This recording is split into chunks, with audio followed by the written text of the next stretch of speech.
Welcome to Clean Currents. My name is Tyrell Lisson, the Managing Director at Big Red Oak. Today, we are diving into the world of purpose-driven creativity with someone who's been making waves in the industry for 15 years. Tom Tapper is the co-founder and CEO of Nice and Serious, a creative agency that doesn't just talk about making an impact, it actually does. Since 2008, he's been working exclusively with pioneering brands and charities like IKEA, Unilever, Greenpeace, and WWF to create work that amplifies social and environmental causes. But Tom's not just about slick campaigns and big-name clients. He's got a sharp perspective on what it really takes to make a brand stand for something real. We talk about his journey from studying environmental sciences to running an agency with a built-in moral compass, quite literally. How he gets clients to break out of the echo chamber, and what it means to harness creativity to actually change the world. This one's packed with insight, a little humor, and some serious but nice creative wisdom.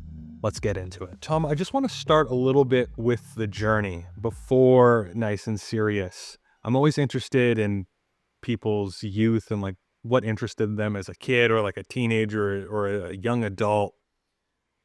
What were you interested in doing, and was creativity or entrepreneurship always like a part of your life at an early age, or did that kind of become this unexpected journey that you went on a little bit later?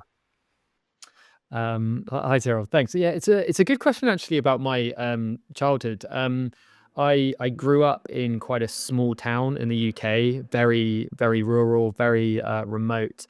But I think my journey bringing together the worlds of environmental issues and creativity probably stemmed from my parents. So I'm the son of a geography teacher who actually studied in Canada when he was a kid, and my mum is a fine artist. So I kind of grew up with these two bits of influence. My mum was, the whole house was just full of paint and pencils and whatnot. So I spent a lot of time drawing and sort of painting. And on the other side, my dad was constantly educating us around environmental issues, around geology. So I had these twin influences in my life, combined with living in a very kind of remote location. And as a result, I sort of gravitated to that world. I mean, I actually studied environmental sciences at university. So I decided to take the more scientific route, but then ended up finding a master's course, so like a postgraduate study in science communication, where the idea was you would bring your kind of scientific understanding and bring in the world of communications, whether that was filmmaking, radio production, sort of journalism. So it was a course to teach scientists to become journalists, and sort of that gave me, I suppose, the idea that maybe there would be a profession or a world out there where I could bring together my two passions. So that's kind of how it all started, really, and it was quite simply off the back of that course that I happened to meet someone who ran a charity in a pub after we'd graduated, who mentioned they were doing a project on communicating climate change to school children and was looking for some support. And we kind of, me and the other co-founder, sort of pitched an idea to them where that a network ended up supporting and buying. So that was really the kind of journey, how it all came together, these two worlds into my studies, and then later the career, Nice and Serious. So Yeah, that's super unique, the blend of those two things, because it's something that you don't necessarily see all the time, right? You have people that come through a path maybe more artistic and less mm, scientific. Almost a lot of artists I know, almost they don't. It's not that they shun science, but they're like, it's not what I'm good at, and vice versa. And you were able to find a path in between. Was the approach to do like environmental studies and then science communication? Um, was that born out of was that was there any fear about going into a program at school around like filmmaking or mm. communication or arts? Was it like, oh, that could, or that's just my passion, I don't want it to be my career? Was that ever a thought that ran through your head? Yeah, it's a good. I've never really analyzed it, but I think when you start a degree, you just think, okay, my path is now science, but and creativity was always a passion for me, so always mucking around with films, Photoshop, things like that, but as a hobby, as a passion, not really taking it seriously. But I think by the end of the 4 years of study, I think it was quite evident to me and the other co-founder Ben that neither of us quite fit the scientific mold, as in we could do the science, but there was always that itch to do something with it, to talk about it, to find new ways of communicating it. And I think it was really towards the end of it that we realized that we were destined for something that was beyond science, that we had an interest in it, but we couldn't see ourselves doing that as a profession. And then I think that kind of master's in science communication was almost that stepping stone, just because, to do a degree in science and then suddenly out of nowhere be like, I'm going to make films, or I can do, just feels so distanced from your professional experience that you were just like, okay, I'm going to need to bridge this. Otherwise I would, just get turned down by any job applications I would submit. So, Well, you added the third thing in this pot, though. So you have science, you have creativity and art. Now you're starting something with your co-founder Ben. You're starting a business. You're being an entrepreneur. That's another scary proposition for a lot of people. What was that like? Was it intentional? Was it a little? I think a lot of us, when we're starting businesses, there's a little ignorance there. It's like we're just gonna dive in and see what happens. What was it for you, like that journey yeah. to being a business owner? Yeah, I know I know so few business owners that sort of set out intentionally to run a business. They either stumble into it, with a sense of naivety and just um I think for us it probably a combination of both. It was this was 2008. So our skill sets were quite unusual, as in that there weren't that many businesses or career paths where you could bring together environmentalism and creativity. There were, I think, a handful of small organizations in that space. So it wasn't obvious that there was a job available. And then secondly, there was just that serendipity of meeting someone, of then liking an idea we suggested and then saying, well, I guess we could come and make it. And then, they hire you as freelancers. And then you think, well, I suppose we might as well make a business. We're enjoying this. Let's set up an organization. So neither of us had a background in entrepreneurialism, So you just sit there with Google, just saying, okay, well, what type of business, limited company or a sole trader, whatever the terms are, and you just kind of stumble into it. And then before you know it, you've got a website, you got an email address, and you got a couple of clients to your name, and things grow from there, really. But it's, I suppose, there wasn't a big grand vision or strategy. We just had these twin passions, and then you start to realize, oh, those passions are a unique selling point, and therefore we can grow and build on them. So it's really been our sort of approach over the last 16 years or so. Interesting. So when we go back to 2008, 2009, when you're really launching and starting to take this seriously, I think back to then, and purpose-driven brands, I don't think were as mainstream as they are today, and maybe they're falling out a little bit again. Like it's an ebb and Mm. flow, in terms of how you see people communicate their brand out there. Back then, if we kind of transport ourselves back there, what made you believe there was a need for like an agency like Nice and Serious in those early years? How did I'm assuming you probably had to convince too some brands to take sustainability or ethics seriously in their marketing and their communications. Yeah, it was a completely different world then. There were, a handful of organizations, the Patagonias, Ben and Jerry's, people like that were kind of vocally supportive of progressive issues. But that was at a time when businesses were becoming more conscious of their footprint, but it was very much housed in a corporate social responsibility lens of how can we do less bad, or how can we volunteer or do some aspect of philanthropy. So it was very much distinct from the business model. So we were going into organizations who had perhaps made a commitment or launched some new product, and it was like, how can we tell that story? So it was quite often symbolic, what we were saying, quite tokenistic in some respects, but it was that start of a journey where organizations realized that their staff cared about it, that their customers were increasingly caring about it, and our job was then to help tell that story. But part of the reason why we set this thing up was because back in that period of time, charities and businesses were just communicating these issues in such dry, prosaic, stale ways that they weren't really reaching a broader audience. They were very much targeting that kind of deep green bubble, and we kind of came into it with a sort of wish to do things with a little bit more personality, a little bit more fun and humor, and felt that there would be a role for that within some brands. So, there were charities and more government organizations where that they understood that, but the world of brand communications, that was still quite nascent. There was very little being said externally about it. It was still seen as quite a radical point of view to be taken carbon seriously, or to be taking social impact seriously. So there's been a massive evolution over the last sort of 15 years. Yeah, that's interesting, and I want to string together a few different things. So just bear with me here to get to the big question. So I was going back and reading through some pieces that you've written. And I think it was on a 2020 blog. I'm paraphrasing here, so you can correct me if I'm a little wrong. You talked about a story about when you were, I think, with your mom when you were a kid, and you made reference to a businessman with like dead eyes or something to that effect. And as you talk in this blog, you later come to the conclusion that maybe I have become that a little bit.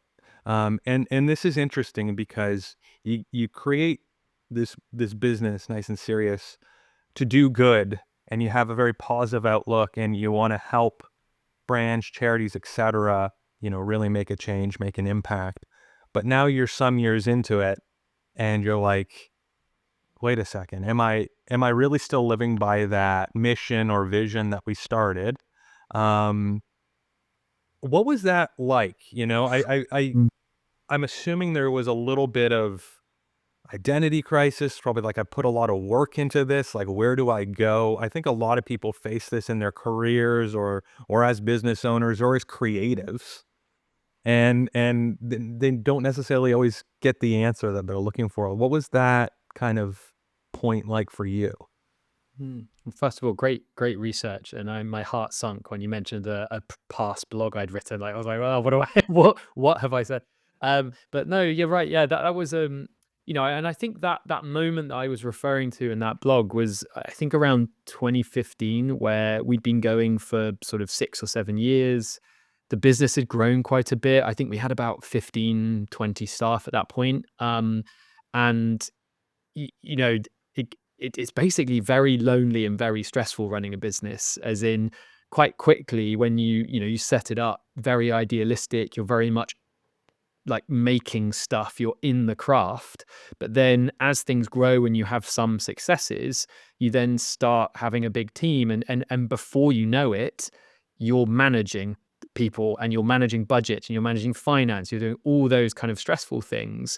And and I think often, just to keep sane, we have all these tricks and techniques to kind of distance ourselves from the reality, which is that, like, God, every project I'm pitching on is a matter of someone's job or someone's mortgage and their family. And so you end up, I think this is where I have sympathy for other business owners and people in the sector. There are commercial realities that you face that mean you end up sort of slightly numbing yourself to the reason why you started the business in the first place, because you were just so stressed to pay the bills that you end up just taking any brief that comes through the door just to feed the beast, right? So in our instance, we were still taking briefs about sustainability, but they were from organizations perhaps that weren't really aligned with our kind of values, or perhaps the briefs felt more like greenwashing or window dressing versus anything substantial. And and for me, and Ben, it was almost, we were basically called out on it by some of our colleagues, saying, guys, I don't think this brief is really aligned to us.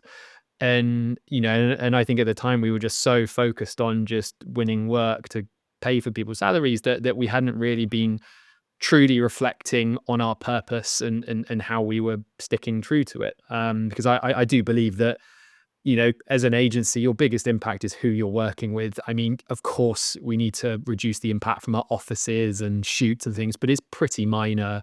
If you're an agency and you try and promote the sale of long distance flights and you increase the number of flights by a few percentage points, that's a huge impact. Whereas, you can recycle all you want in the office, but it's pretty minor compared to that stuff. So really it was that recognition that who we work with is the most important thing. And actually, maybe as the business owner, I need to be canvassing the staff as well as myself as to what briefs are right for us. And that led to us creating the moral compass, which is this sort of democratic decision-making tool, essentially, where every brief that we receive gets voted on by the team based on the impact it's going to have. So it was our way of sort of having those checks and balances in place and sort of really committing to our purpose. Yeah, the moral compass is fascinating to me. When I found out about it, I was sharing it with some folks on the leadership team at Big Red Oak, and uh, again, everybody was really fascinated by this whole thing, and I started digging deeper into it a little bit, and I think I listened to you talk about it on another podcast, and it's a great idea, and I'm gonna put myself in the head of somebody else that's listening and being like, I doubt this. A democratic process is great in theory. It's hard in practice. There's a lot of nuance to different things. And what was really interesting in this interview that I listened that you did, was there was times when using the compass was put into question. I think you mentioned during COVID, which I think was really tough for a lot of small business owners, a lot tough for people in general.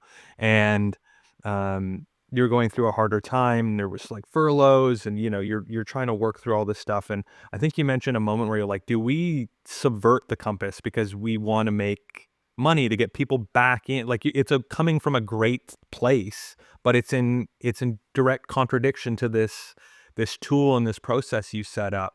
Talk to me a little bit more about the tool and how you've been able to, even through the toughest times, even through the darkest times, been able to stay true to it. Yeah, Yeah, it it was was when when we we started it, started right? That it. this was a real experiment because I I think think myself and others probably had the same reaction that I no doubt people will have when they're listening to this as well. Which is, oh my God, why would you give such a fundamental decision of who you work with away to a team who are not trained in business management, don't always understand the reality of finances and things like that? And I kind of hear that, and I too was worried about that. So we kind of started it as a bit more of an experiment to like test how things went. But I think we just got the basic principles right, which was we have this purpose. We're going to ask two questions to each brief, which is around to what extent does this brand or business want to have a positive impact, and to what extent will this project have a positive impact? So we've got two questions that are kind of counterbalances, and people vote on a Likert scale, and it generates a percentage alignment score, which is if it's over 50%, we'll work on it. If it's 50% or below, we have to reject it. But it gives me and everyone else the data of the result. So it's a way of coming to an objective decision about a very gray subjective process. But I think what we've found over the years is that when people are given the responsibility, they take that responsibility seriously. So you would, I suppose that the stereotype is, I don't know, junior creatives not really getting the business and therefore voting everything down from a big brand or whatever. They just want to work with charities and kind of challenger brands, right? But in reality, most people, if you write the questions right and you explain how it works, do take that responsibility very seriously because they know their jobs are ultimately on the line, right? So if they're willing to vote it down, they know that that puts the company more risk. So on that respect, it's worked very well. People have taken it seriously. Also the briefs that we receive, clients are looking at our website, they're seeing how we position ourselves, and that filters out a lot of clients anyway. So all of that plays into it.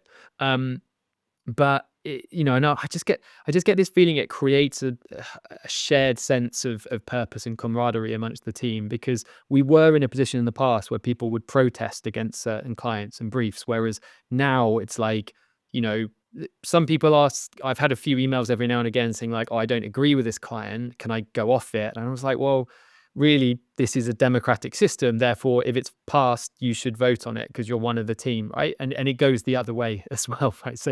And I think people respect that because it feels like a more grown up adult conversation. And we do, in reality, we probably turn down about 4 briefs a year. Some of them are really substantial, and there have been moments like in the middle of that first lockdown in COVID where we were having to use government support, where I did question whether it was ethical to even use this system when we were turning down projects. But I think in sticking to it, I think it's built a huge amount of credibility around it. The fact that they can see me and the leadership team saying no to things that come out as a result of it, just I think improves the culture of our agency. And we have grown since we've introduced it.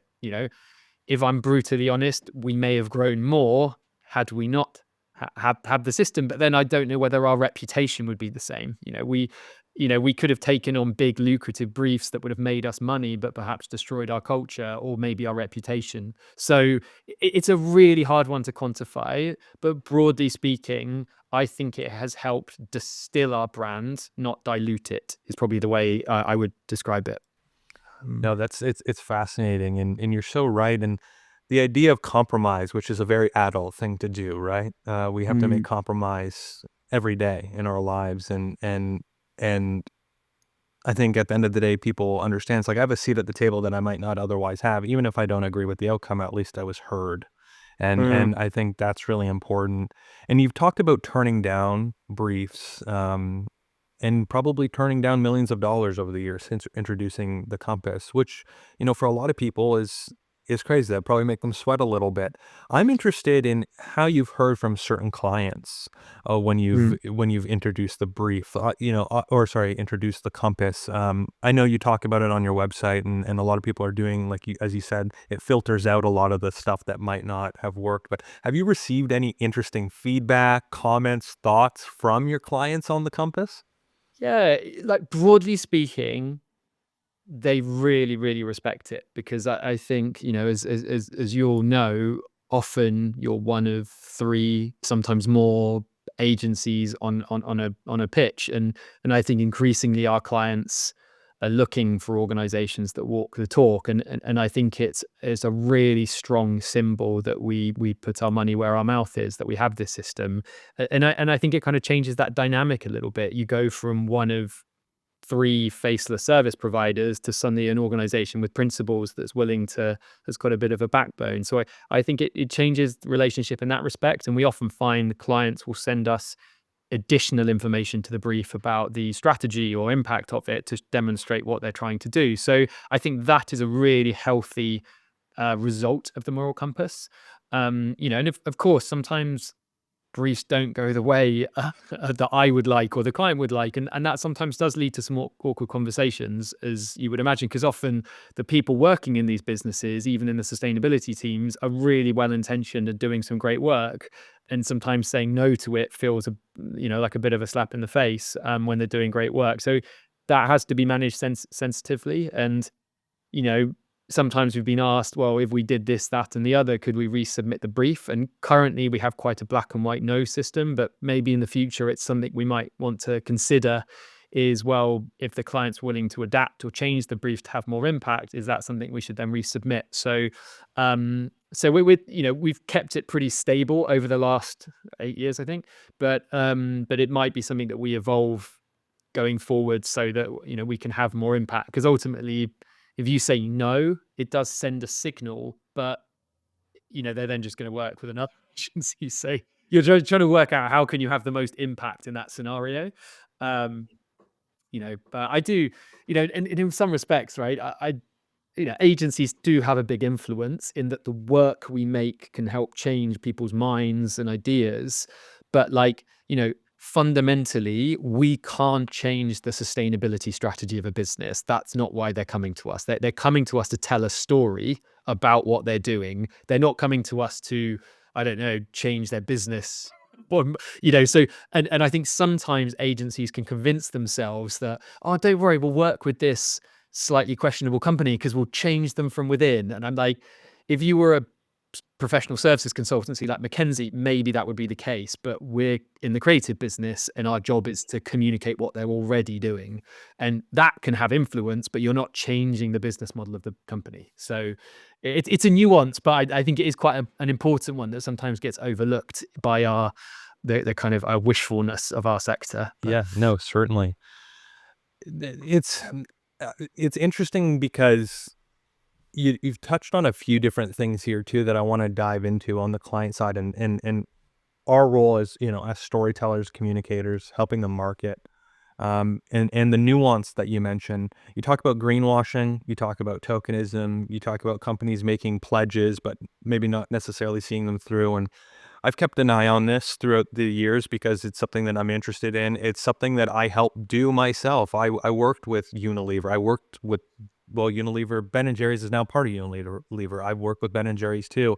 But and I know Ben& Jerry's at its core is a good company. Like we mentioned, it's always been something that's, climate change has been a through line. But I've also worked with companies that it's very clear that this is an obligation for social license and might not actually make an impact. mm, And you see poll after poll, I feel in the last few years, or survey after survey, with the younger generations talking about it's actually a decrease in their likelihood to support or buy from a brand that is doing some of these initiatives around sustainability or whatever, because there's almost a I don't know, a negativity associated with it. Like, I'm seeing through this. You're not realistic. I don't need the brand to take a stand. That's not why I come to you. mm. Being in this space for the last 15 plus years, what are some of the biggest shifts that you're seeing in how people and businesses are engaging on some of these issues like climate, like sustainability and things like that? Mm. Yeah, I mean, you've summarized that really well.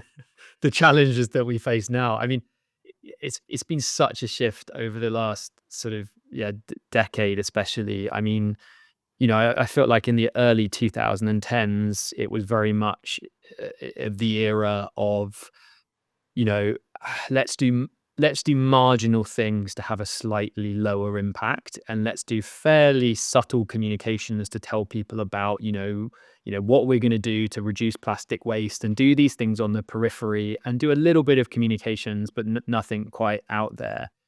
Then, I feel there was this kind of real inflection point around, perhaps it was 2019. There was, we obviously had the Paris Agreement in 2015, and that there was, a big flourish of commitments after that. But then I think there was this like mad point around 2019 where like everyone was making these crazy commitments to be like, we're going to be net zero in 5 years. And it was like every CEO was kind of trying to come out and be more radical with their commitments across the kind of sustainable development goals, whether it was diversity, climate, whatever it was. They were making these big outlandish statements and saying, this is going to happen in this crazy short timeline.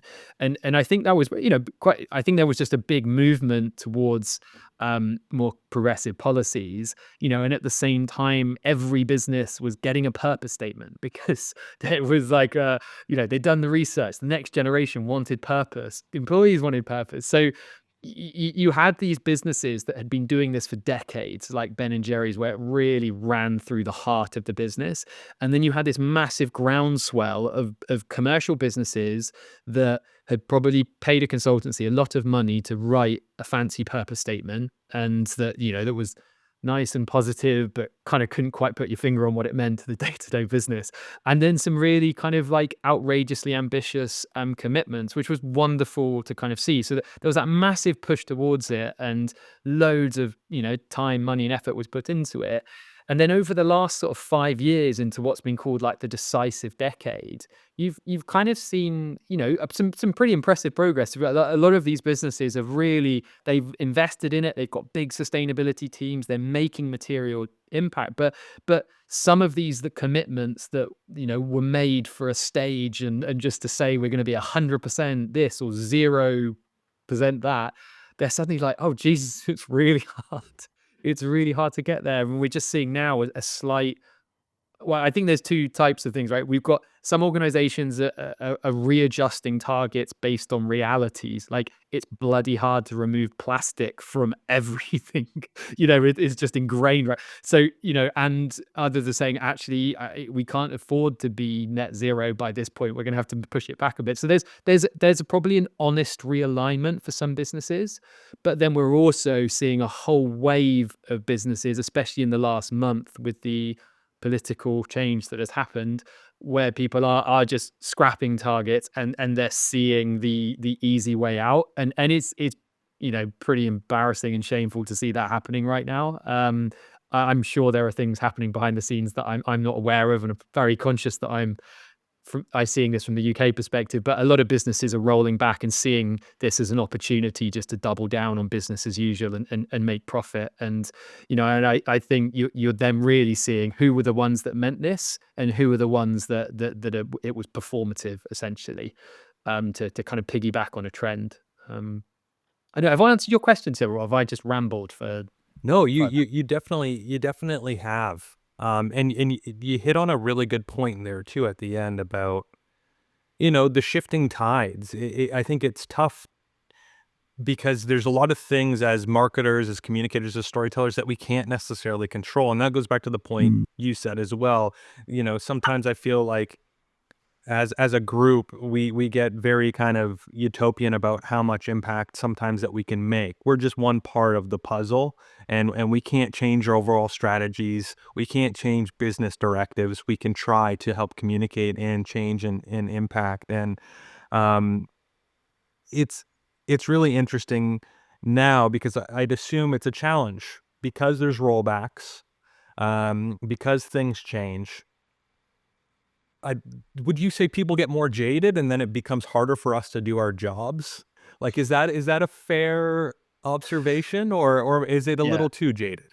No, it's a really fair observation, and I think the problem is because you had that big wave of everyone having a big sustainability policy and a purpose statement, it's sort of muddied the water. And now that so many people are pulling back on it, or there's been investigations that prove they weren't as ethical as they thought, or whatever it is, like that then muddies the water, and I think devalues a lot of the good work that genuinely purpose-driven brands are doing behind the scenes. So unfortunately, I think we now do have a more challenging job as communicators to make sure that our stories are authentic and have cut through. And and also, we, I suppose, have a job on the creative side, even though we can't influence what our business is doing. I think we have a responsibility to check that the story is coming from an authentic place, that it's proportionate to what they're doing. It's not misleading, because I think if there's any whiff of that,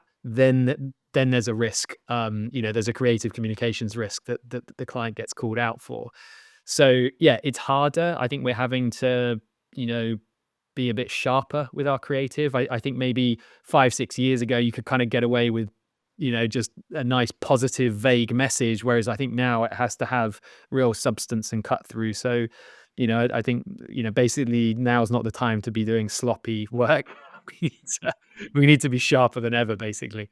Uh, It's I wanna go back, it was near the beginning, and you talked about when you first started getting in the space and an observation you made around a lot of organizations, charities, etcetera, speaking, and if they were communicating, it usually was typically very little, and if they were talking to, like, that green bubble. And I mm, bring that up because one of our big sectors at Big Red Oak is nuclear, and obviously nuclear has this communication problem that dates back, 60 plus years. And you have a lot of communication, a lot of subliminal, just things out there that are fairly, negative towards nuclear. And but the industry itself hasn't done a great job at communicating. Um, and that's just not necessarily true of nuclear. That's true of a lot of different industries.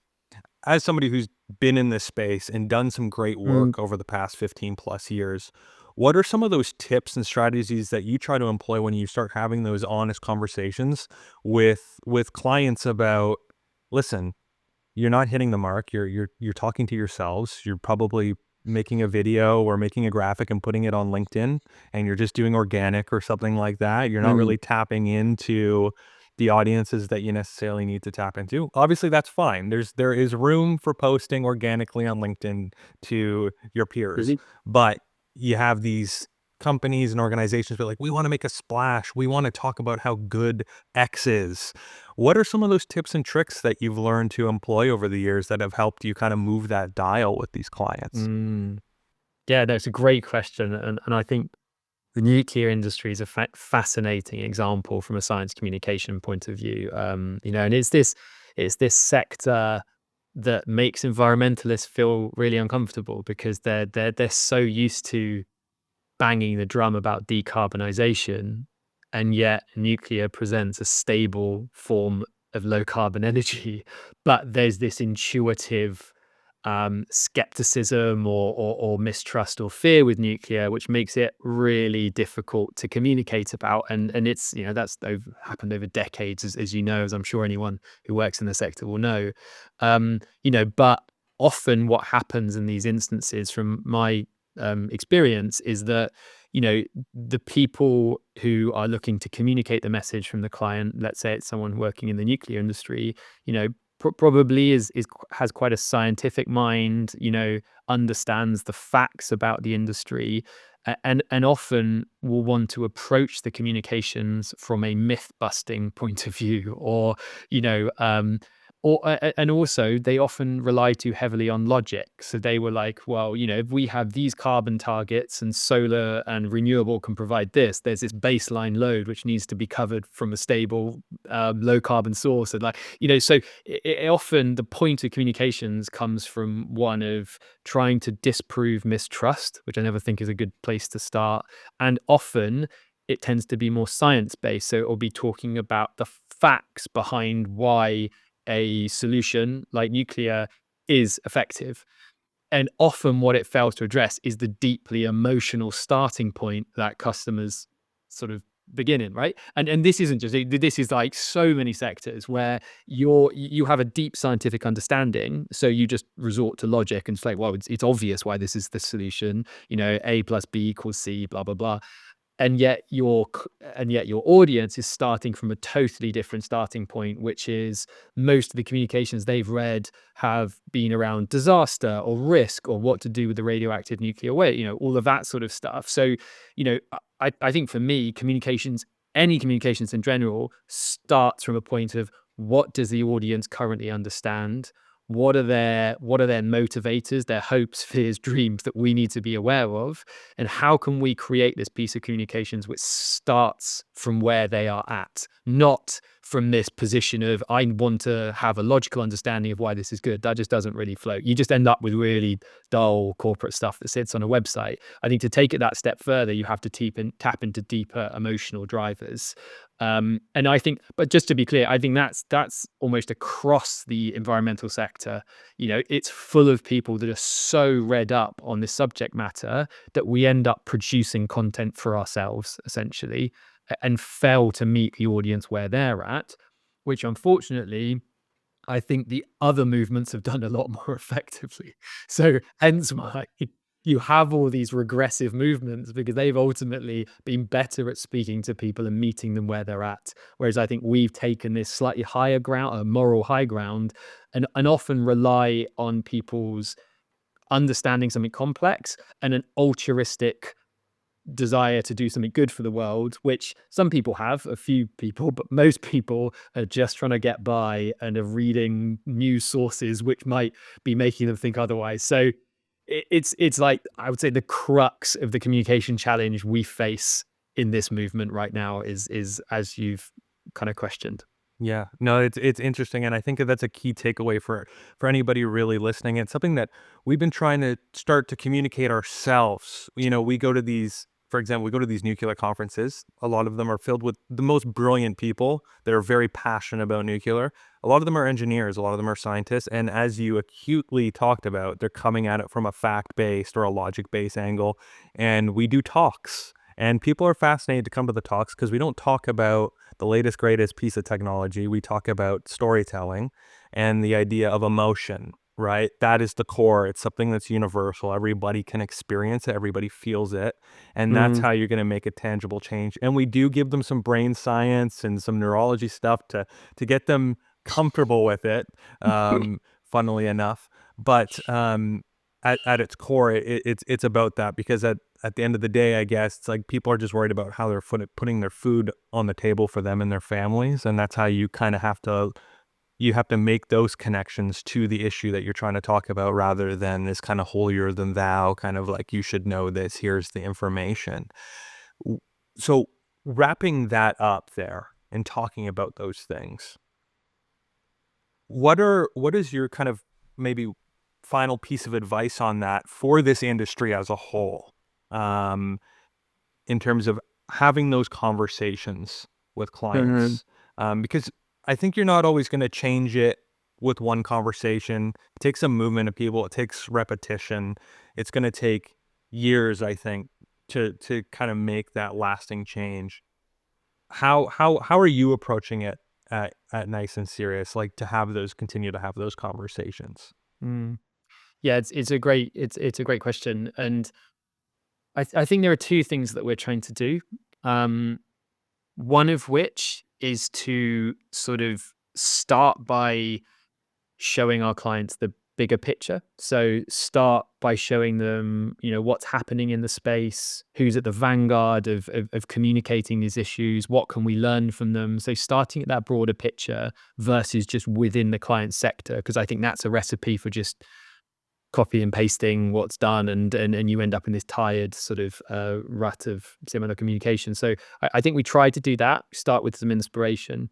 But then the second point, and I know this sounds like communications 101, but it's really trying to demonstrate and show where is their audience right now, where are the people they're trying to reach, what are they talking about, thinking about, and how can we start this creative process and idea with them in mind. So always building any creative idea that you present off the back of a robust audience insight. And again, this isn't about big research phases, it's just about pulling on stuff that you can build off the creative.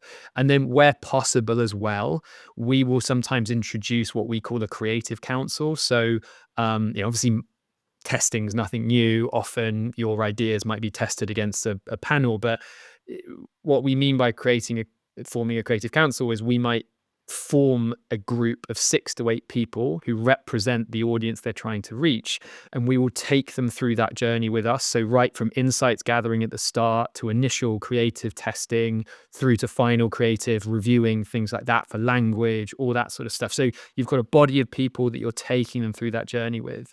And the reason why I think that helps from a creative and client point of view is that then it's not like, I don't like that idea because of X, or maybe the direct client likes it, but they can't sell it into the CMO or their boss or whatever.